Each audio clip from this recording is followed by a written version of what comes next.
Սիրելի օհանավանցիներ, շատ ուրախ եմ ձեզ վերստին հանդիպելու համար։ Իրականում անցած շաբաթ մենք հանդիպեցինք, հենց պատահական եւ պայմանավորվեցինք, որ այսօր էլ տենց պլանավորված ենք հանդիպելու եւ ես ուզում եմ, որ մենք մեր այսօրվա խոսակցությունը սկսենք պատերազմի ժամանակ ընկած մեր օհանավանցիների հիշատակը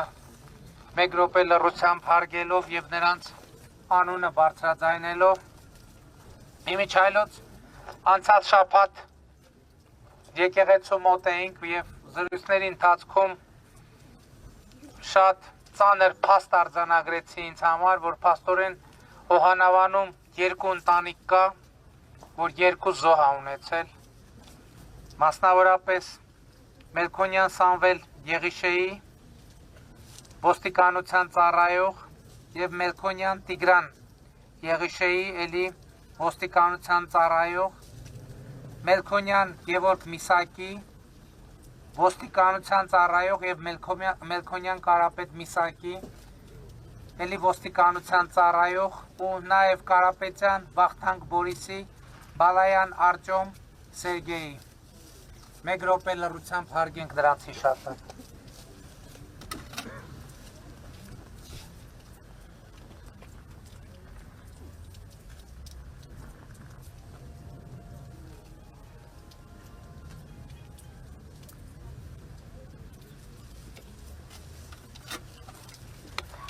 Շնորհակալ եմ ժողովուրդ ջան, այս կարգի հանդիպումները շատ կարևոր են եւ ըստ էության հիմա կարող ենք ասել, որ օհանավանը մեր այսօրվա 6-րդ հանգրվանն է եւ ըստ էության կորոնավիրուսի ժամանակներից հետո սա մեր այս կարգի առաջին շփումն է մեր ժողովրդի հետ։ Ու սա շատ կարևոր խոսակցություն է, ես Էլի ուզում եմ արձանագրել, որ այս խոսակցությունը մեզ համար կարևոր է, որովհետև մենք պատասխան ունենք ձեզ տալու։ Եվ ցավոք սրտի մեր այն պատասխանները, որ մենք այսօր կարող ենք ձեզ տալ, նույնիսկ մեզ չեն գոհացնում։ Ես գիտեմ, որ նույնիսկ ձեզ էլ չեն գոհացնում, բայց այնուամենայնիվ բացի պատասխանից պետք է հնչեն նաև բացատրություններ։ Եվ ես ուզում եմ արձանագրենք, որ մասնավորապես պատերազմի մասով ինչ է տեղի ունեցել, տեղի է ունեցել հետևյալը։ Ըստ էության մենք ժառանգել ենք մի բանակցային գործընթաց, մի իրավիճակում, երբ որ մենք պետք է ընտրություն կատարեինք պարտության եւ պայքարի միջեւ։ Եվ ես շատ եմ հետահայաց մտածում այդ մասին։ Եվ հետահայաց մտածում եմ, որ նույնիսկ գուցե հնարավոր էր կամ պետք էր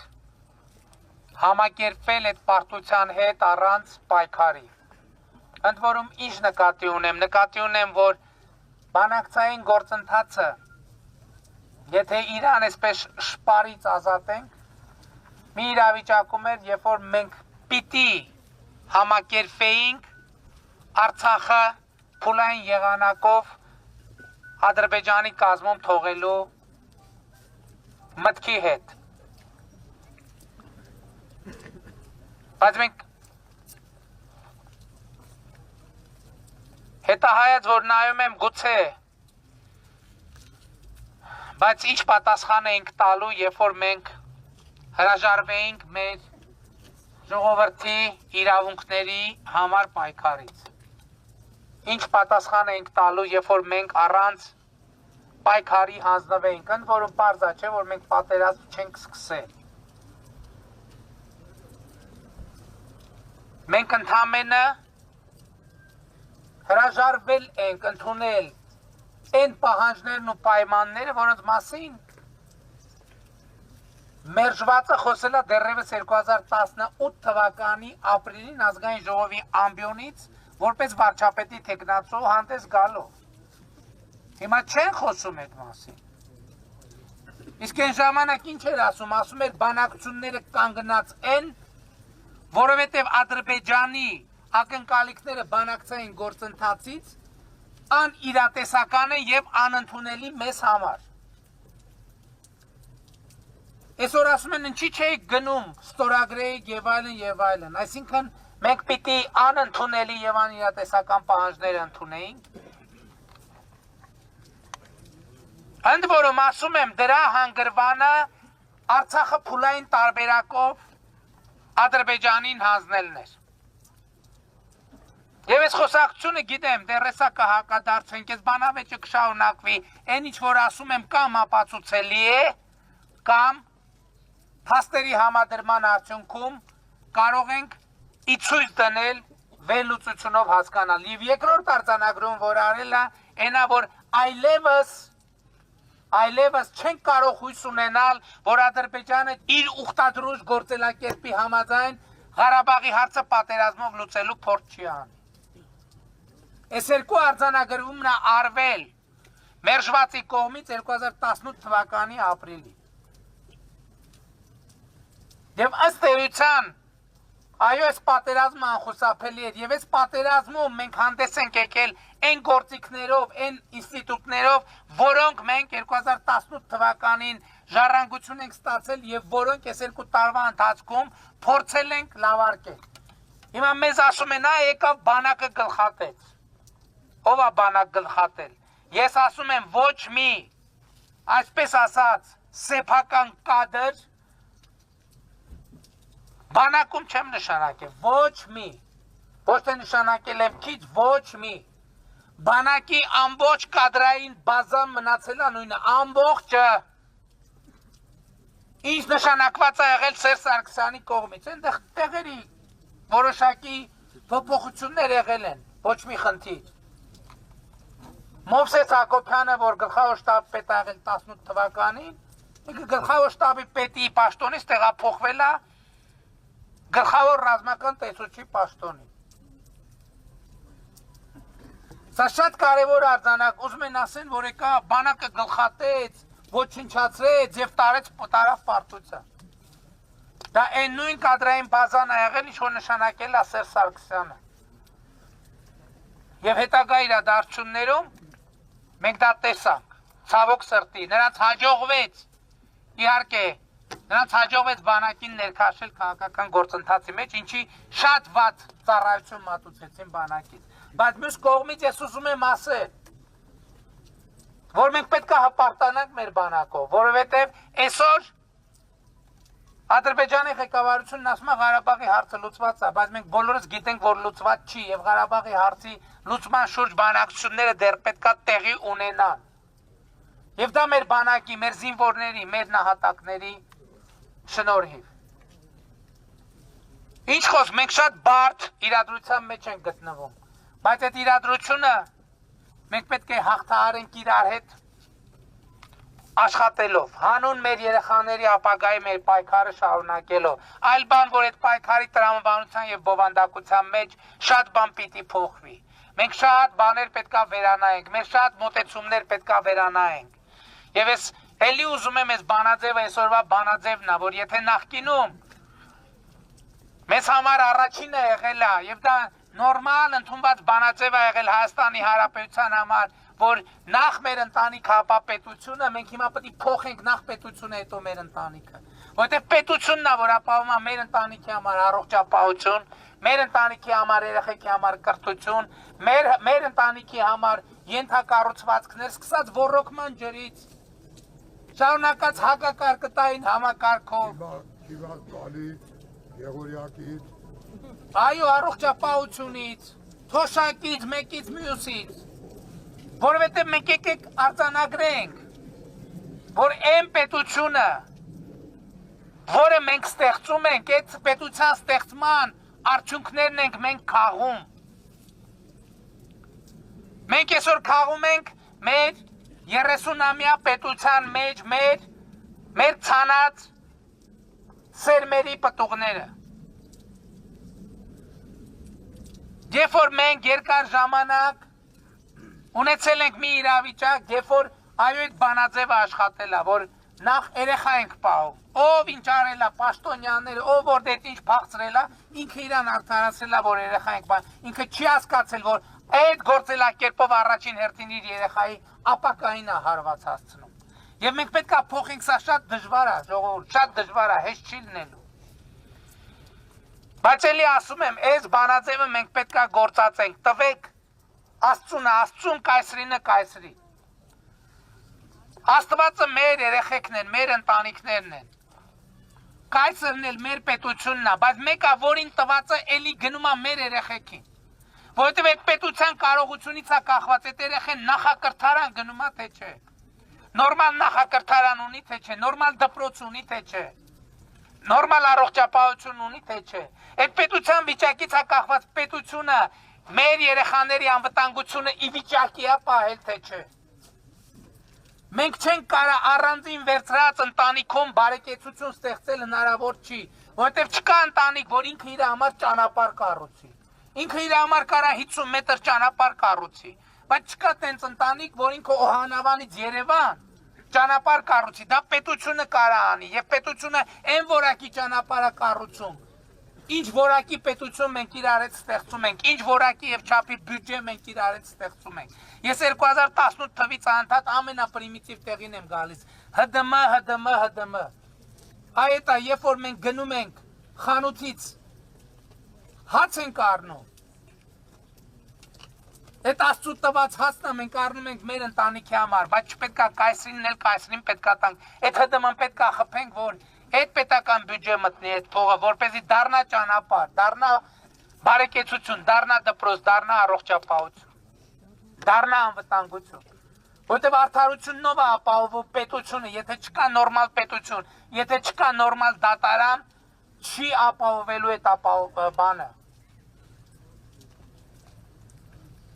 Մենք պետք է չխնայենք, այո, մենք պետք է ընդունենք, որ մեր երկրում դատավորները պետք է բարձր աշխատավարձ ստանան։ Որովհետև բարձր աշխատավարձի պարագայում է, որ ամենալավ մասնագետները կգան դատավոր կաշխատեն։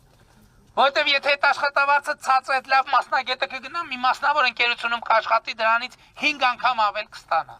Դրա արդյունքում ինքը կշահի, բայց մենք կտուժենք, որովհետև նա, որ պիտի գար արդարություն իրականացներ, նրա տեղը թափուր կմնա եւ արդարություն կիրականացնել նրանք, ովքեր այդ գաղափարի հետ ոչ մասնագիտական, ոչ բարոյական կապ չունեն։ Ես ուզում եմ անդրադառնալ եւս մեկ հարցի, որը կարծում եմ պատասխանի կարիք ունի։ Արդյոք մեր ռազմավարական դաշնակիցը Ռուսաստանի Դաշնությունը այս պատերազմի ընթացքում իր դաշնակցային պարտավորությունները կատարել է։ Ես պետք է ասեմ առանց սեթևեթանքի այո, միանշանակ եւ աներկբա։ Այստեղ մի նրբություն կա ուղղել։ Ուղղակի մենք երկար ժամանակ տենց տարբեր ձևերով Ռուսաստանին վերագրել են դաշնակցային այնպիսի պարտավորություններ, որը ինքը իրականում չունի։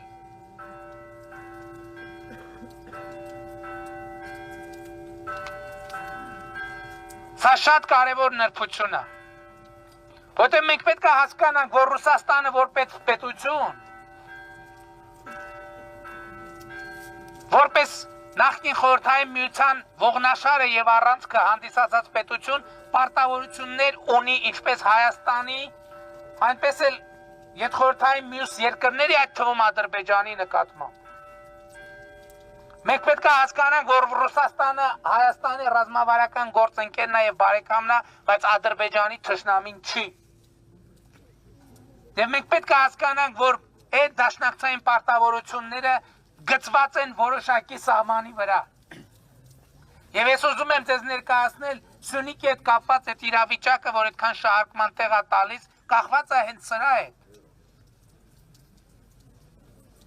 Երբ որ ակնհայտ էր, որ մենք կանգնած ենք պատերազմի երկրորդ ալիքի ռիսկի առաջ։ Եվ պետք էր այնպիսի որոշումներ կայացնել, որ Ռուսաստանի դաշնակցային պարտավորությունները ուժի մեջ լինեն այն կետից, որ կետից մեր զինվորը կանգնած է։ Եվ այո, ես այդ որոշումը կայացրել եմ։ Ես համոզված եմ, որ ճիշտ է եղել այդ որոշումը։ Որովհետև հակառակը հնարավոր չէր, որովհետև մենք այս կռվել ենք, կանգնել ենք միջև ամենավերջին վարկյանը, սրա մեջ չափազատություն չկա, ամենավերջին վարկյանը, որ հնարավոր էր կանգնել։ Եվ մենք դա կանգնեցրել ենք այն պահին, երբ որ այլևս ոչ մի որևէ վարկյան շարունակելը իմաստ չուներ, որովհետև մենք խնդիր ունեինք մեր 30,000 զինվորների առաջ մեր պատկը կատարելու։ Որպեսզի մենք զոհեր չունենանք, որոնց պայքարը այլևս որևէ իմաստից զրկված պիտի լիներ։ Եվ էդ էլ եմ ուզում ասել, պատերազմի առաջին օրերից ավարտից զոհերի թիվը դարձրել են շահարկման առարկա։ Ամեն օր թվեր են, մի օր ասում են 10,000 զոհ ենք ունեցել, մի օր ասում են 5,000 զոհ ենք ունեցել, մի օր ասում են 7,000 զոհ ենք ունեցել։ Այդ բոլոր թվերը իրականությանը չեն համապատասխանում։ Այսօրվա դրույթ մենք ունեցել ահավոր մեծ թիվ ենք ունեցել զոհերի։ Պետք չի դա կրկնապատկել, եռապատկել, այս ժողովրդի ցավը, այդ ժողովրդի մեր բոլորիս բաց վերքի մեջ աղ պետք չի լցնել։ Բայց ես ուզում եմ ասել թվերը, որ երեկվա դրությամբ մենք պաշտոնապես հաստատված ունեցել ենք 3250 զոհ։ Եվ եւս 189 ընտանիքներ սպասում են ԴՆԹ-ի պատասխանի։ Եվ մենք ունենք անհետ կորածների ցուցակ, որը ճշգրտվում է։ Եվ ուզում եմ ասել, որ անհետ կորածների ցուցակներից բարեբախտաբար ունենք բազմաթիվ դեպքեր, երբ որ մարդիկ կենթանի հայտնվում են։ Ընդհանուր ասենք մարդը զորացրվել գնացել է տուն, բայց ինչ որ մի թյուրիմացության պատճառով հայտնվել է անհետ կորածների ցուցակների մեջ։ Եվ մենք իհարկե ինչն է պատճառը, որ մենք զոհերի թվի ներկայացման հետ կապված որոշակի սահմանափակումներ ենք կիրառում, որովհետև նախկինում եղել է դեպք, երբ որ մարդուն հայտարարել են որպես զոհված, բայց հետո պարզվել է ինքը կենդանի է։ Հիմա քաղաքականությունը այսպիսին է, մինչև մարդու մարմինը չի հայտնաբերվում, մահվան վկայականով մահը չի արձանագրվում, իրան զոհված չենք հայտարարում, եւ դա ճիշտ մոտեցում է։ Մենք որևէ բան թաքցնելու չունենք մեր ժողովրդից։ Հաջորդ ամենակարևորը։ Եվ կան մարդիկ, ովքեր ուզում են պատերազմը օգտագործել իրենց խմբային շահերի համար։ Ես ասում եմ հստակ, ժողովուրդ ջան, ես ինձ եմ համարում այս պարտության թիվ 1 պատասխանատուն։ Եվ ես այդ պատասխանատվությունը ինձ վրա վերցնում եմ, որպեսզի դուք ձեզ պարտված չզգաք։ Ինձ համար կարևոր է, որ դուք ձեզ պարտված չզգաք, այդ պարտությունը ինձ։ Այդ պարտության պատասխանատվությունը ինձ, բայց ամենակարևորն է, որ ժողովուրդը իրան պարտված չզգա, որովհետև դուք չեք պարտվել։ Դուք իրոք չեք պարտվել, որովհետև 30 տարի դուք հայրենիքին տվել եք ամեն ինչ։ Դուք հայրենիքի համար զոհել եք բարեկեցություն, դուք հայրենիքի համար զոհել եք նույնիսկ արդարություն, դուք շատ բաներ հանդուրժել եք, այն որ խոսում ենք, չէ դրա մասին։ Էլի մտածելով, որ հանուն հայրենիքի, որովհետև երբ որ Ալան-Թալանի մասին խոսք աղի աչքով են տվել, ասել են, բա բանակ ենք պահում, Ղարաբաղ ենք պահում, բա գիտեք ոնց ենք պահում, բա տենց էլ պտի լինի։ Հետո երբ որ պարզվել է, 2016-ին է պարզվել, որ չէ 80-ականների զենքերով է կռվում մեր բանակը։ 2020-ին մեզ մեղադրում են, ասում են, բա ինչի ես չունեք, ես չունեք, են չունեք, են չունեք։ Բա եկեք նայենք 2018 թվին ինչեր չենք ունեցել, որ 2 տարվա արդյունքում ձեռք ենք բերել։ Մեզ ասում են ինչ եք ինքնաթիռ առել։ Այո, մենք ինքնաթիռը առել ենք, այդ մայիսին է ինքնաթիռը եկել, մայիսին։ Եվ այո, հրթիռները չենք հասցրել մինչև պատերազմը ձեռք բերել։ Բա ինքնաթիռները դուք ձեռք բերեիք, որ մենք էլ հասցնեինք հրթիռները ձեռք բերեինք։ Բա որ 2016 թվականին ասում եք Հայաստանի Հանրապետությունը չունի կործանիչ ավիացիա։ Բա ինչի չունի 26 տարվա պետությունը կործանիչ ավիացիա, մեկը կարա ինչ բացած։ Այդ ոնց է կործանիչ դղյակներ ունեք Փարիզներում, Բադեն-Բադեններում, Հռոմներում։ կործանիչ դղյակներ, հյուրանոցներ, կործանիչ հաշիվներ շվեյցարական բանկերում, բայց կործանիչ ավիացիա չունենք։ Մեզ ասում են ինչի անօթաչու թռչող սարք ձեռք չեք բերել 2018 թվականից 20 թվականը, բա դուք ինչի ձեռք չեք բերել 2010 թվականից 2016 թվականը։ Բա մենք նախ ձեռք ենք բերել են ամեն ինչ որ ընդհանրապես չկա սկսած բանից, արկերից, սնարյադներից, մենք 2018 թվին Հայաստանի բանակում ինչի պետք է 1000 ներողություն մայկատրուսիկի խնդիր ունենար մեր զինվորը, սապոգի ու շորի խնդիր ունենար մեր զինվորը, ուտելիքի խնդիր ունենար մեր զինվորը։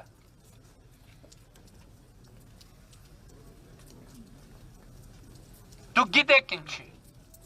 ու այսօր ես մարդիկ եկել են հոխորտում են։ Այսօր այս մարդկանց ասում ենք շատ լավ, մարդկանց չենք ասում ենք մեղքը մերնա մեզ պիտի դատի ժողովուրդը։ Իրանք ասում են չէ, թողեք մենք լինենք իշխանություն, մենք կանենք ընտրություն։ Որ ժողովրդին կալոնաներով կներեք բան անեն, քշեն դեպի ընտրական տեղամաս, թույլ չենք տալու դա, իշխանությունը ժողովրդինն է, ժողովուրդը կորոշի, թե ով լինի իշխանություն, ով չլինի իշխանություն։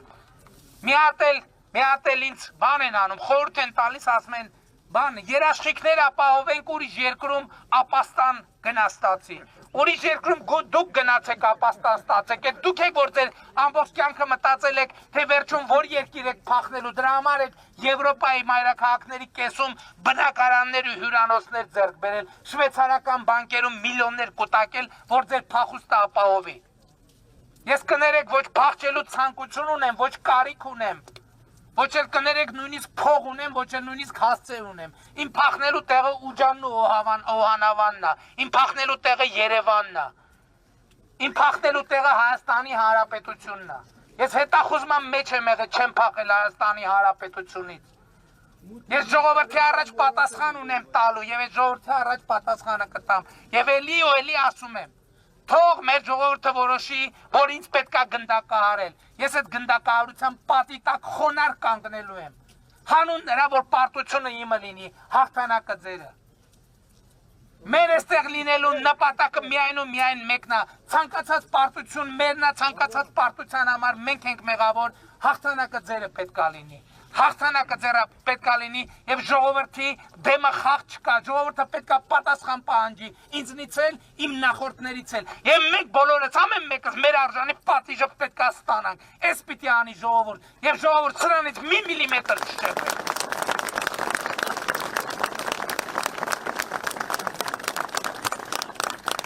Սիրում եմ բոլորիդ, հպարտանում եմ բոլորովդ եւ խոնարհվում եմ բոլորիդ առաջ։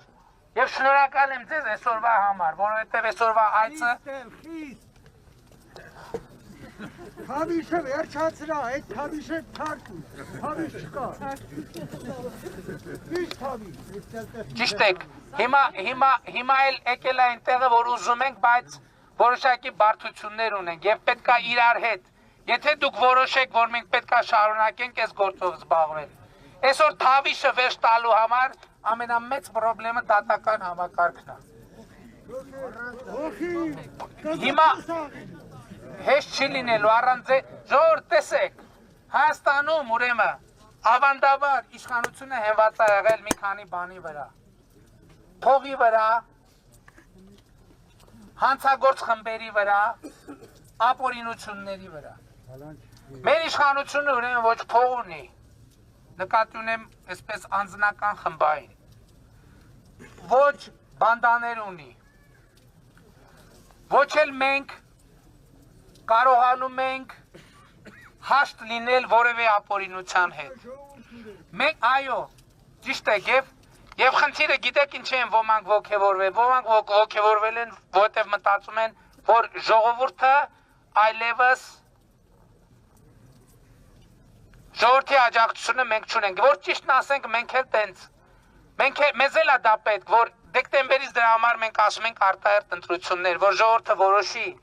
մեր հետագա ճակատագիրը, եւ եթե ժողովուրդը որոշի, որ մենք շարունակում ենք Հայաստանի իր պատկանող իշխանության ղեկին լինել, մենք այլևս բավարար հետևություններ ու փորձենք ձեռք բերել։ Այդ ամեն ինչը չկրկնելու համար, բայց այստեղ էլ եմ ուզում ասեմ։ Այո, մենք քաղաքական սխալ ենք գործել, բայց բարոյական սխալ չենք գործել, որովհետև հեղափոխության ժամանակ ձեզ ասել ենք, խոստացել ենք, որ վենդետաներ չեն լինելու, ջարդ չի լինելու պետական կառավարման համակարգում։ Եթե ուզում եք մենք շարունակենք արտահերթ խորհրդարանական ընտրություններ են նշանակված, այդ ընտրություններում պետք է ձեր մանդատը, մեր մանդատը թարմը, եթե ուզում եք։ Շնորհակալ եմ շատ։ Եվ ամեն դեպքում ես էլի ուզում եմ ներողություն խնդրել բոլորիցդ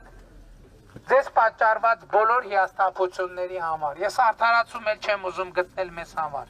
Որտեւ ըստ էության ես հասկանում եմ, որ ասեմ, չասեմ, դուք ամեն ինչ ըստ էության գիտեք։ Որտեւ ես ինչ ասում եմ, ձեզ չի զարմացնում, որտեւ դուք ամեն ինչ գիտեք։ Եթե ինչ-որ բան չգիտեք, զգում եք։ Եվ սա է մեր ուժը, եւ սա է ձեր ուժը։ Բայց ամենակարևոր արձանագրումը հետեւյալն է, թող պարտությունը մերը լինի, հաղթանակը ձեր, ամենակարևորը երբեք ու երբեք ձեզ պարտված չզգաք։ Եվ ամենակարևորը առաջիկա ընտրություններում, որ քաղաքական ուժն ու կուսակցություններ ընտրվեն, հաղթողը պետք է լինի մեկը, հաղթողը պետք է լինի ժողովուրդը, հաղթողը պետք է լինի քաղաքացին։ Եվ մեր մեծագույն խնդիրն է անձեռնմխելի պահել քաղաքացում պաշտպանող, պատկանող իշխանությունը։ Եվ այդ իշխանությունը իրոք անձեռնմխելի է։ Սիրում եմ բոլորիդ, հպարտանում եմ բոլորովդ ու խոնարհվում եմ բոլորիդ առաջ եւ դուխով ժողովուրդ ջան, այո դուխով, որովհետեւ դուխով կնելու ոչ մի պատճառ չկա։ Շնորհակալ եմ։